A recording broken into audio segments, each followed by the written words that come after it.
I wasn't going to make this video, but I think it's necessary because I see more and more online this fight against misinformation, which is something I agree with.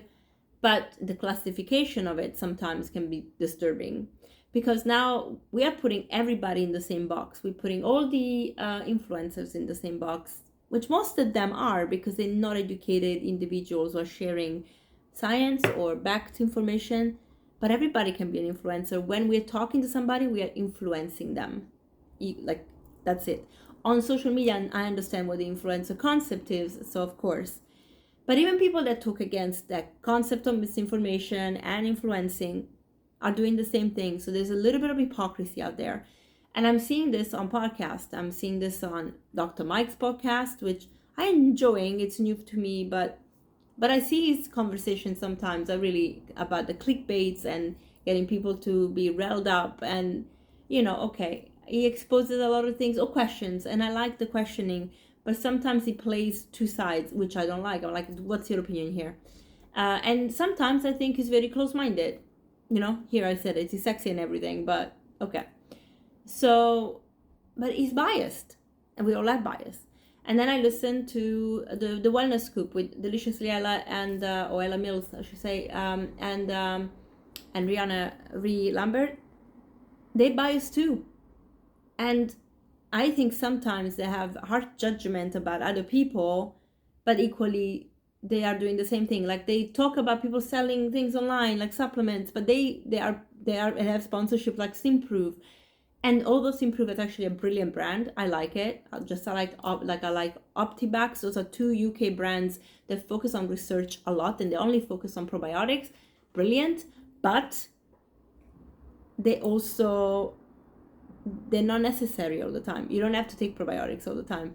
So they are pushing something, they are selling something as well as affiliates, and it's okay because it does help. It's helpful for some people and it's a good product. Why not? Because they use it themselves and they believe in it. And this is the approach I have. But sometimes they make other people feel like they shouldn't do it, although they're doing it. So, and sometimes their opinions are minded, like they are constructed according to what their experience is. And again, it's fine. But we have to recognize that bias because we get lost in it otherwise. And so I was like, okay, I'm just going to speak up here. Yes, there are a lot of doctors out there who are selling products that perhaps are not great. And some people are making money out of the products they're selling. And I don't think everybody has a mean streak and they want to just take advantage. I think the problem is that we have a lot of problems and we have a lot of people that are sharing misinformation or are feeling unheard. And if a doctor is like, I'm educated and I know that I have the knowledge to create something, I can do it. And so they create their own brands. I don't think that that's wrong. It's just that we are now classifying people. Like if you're selling a product, then you're bad because you sometimes want to make your own brand because there's nothing out there. Ree is the same. Ree will talk about other brands and talking about how we're pushing brands and other doctors selling brands. She also has supplements. So quite honestly, again, you see I have a problem with this. If you are saying one thing, like caveat, there's a caveat. There is a nuisance in this, okay? So let's talk about the nuisance. Don't just paint everybody with one brush. Now, in my case, I am creating a website that will be commercial in a way because I will have affiliate links to products that I personally use or brands that I know have third-party quality testing and are certified by associations where you have to pay a fee and they will give you a fine or reject you if you are not meeting the standards. That's good. And it's because I get questions all the time about which supplements are good, which ones should I go for. So I spend a lot of time online researching for brands that actually they say what they have in it and they're not like the creatine gummy scam where like people were buying creatine gummies and then there's no creatine in it, or brands that make creatine for women, which is not different to the creatine for men, but you have to pay more because for women. It's bullshit. So I call out these things, I will call out the brands, and I will only select products that I think are good and they have what they said they have. And the reason I do this, the reason I do the affiliation to get income is not to go and buy a yacht. It's because I'm creating a platform that costs money. there is maintenance, there is tech support, there is tech development, there's a lot that goes in, like research, traveling to go and see the tech people, and it needs to have an income, otherwise people don't invest in it. I don't want to get outside investment now because it's young, and I want to make sure that I don't have to obey to investors and their wish to make money. I want this to really be about the service. So I rather, bootstrap as much as I can. So this is where we at, and then eventually maybe we'll see what happens. But this is why I do it. And I do it with the intention that I went through something, I experienced it. And when I experience something and I research it and I see what's out there, I'm going to pick the best of everything with the acknowledgement that my opinions can change in view of new information. When I studied nutrition, I was told about therapeutic range for some vitamins. At the beginning, I thought, wow, okay, this makes sense because people don't eat enough good things. And then over time, I actually looked at isolating compounds. And I think there is a reason why we have the RDI, the daily recommended intake, and not just any amounts all the time, especially for vitamins that are fat soluble, for example, because they can accumulate in tissue and be toxic. So I'm like, well, if something we can get through food and we can improve the diet and we don't need supplements, we don't have to take supplements. So even with my clients, I never push the supplement unless I'm like, okay, you're deficient in something, you're feeling tired, you're a woman going through perimenopause to postmenopause, there's something that can help you.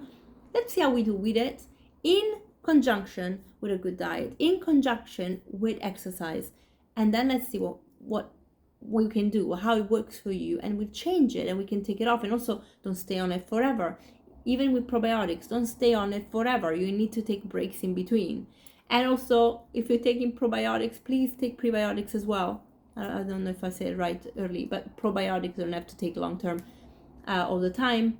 Prebiotics are more important. That's the fiber in your food, and some people need to have extra. So Dr. Will Bolsowitz, he created 38 Terra, which is a product that is a resistant starch that feeds the gut bacteria, specific ones that can help people with digestive issues and to recover the microbiome culture so that they get out of dysbiosis, like imbalance of the gut, so they have gut issues and they can heal over time. Why not? He's a gastroenterologist, he understands the matter, and he's like, okay, there's no product like this, let's make it. And it's not just psyllium husk, which doesn't work for everybody, and it doesn't feed all the gut bacteria. So you need different things.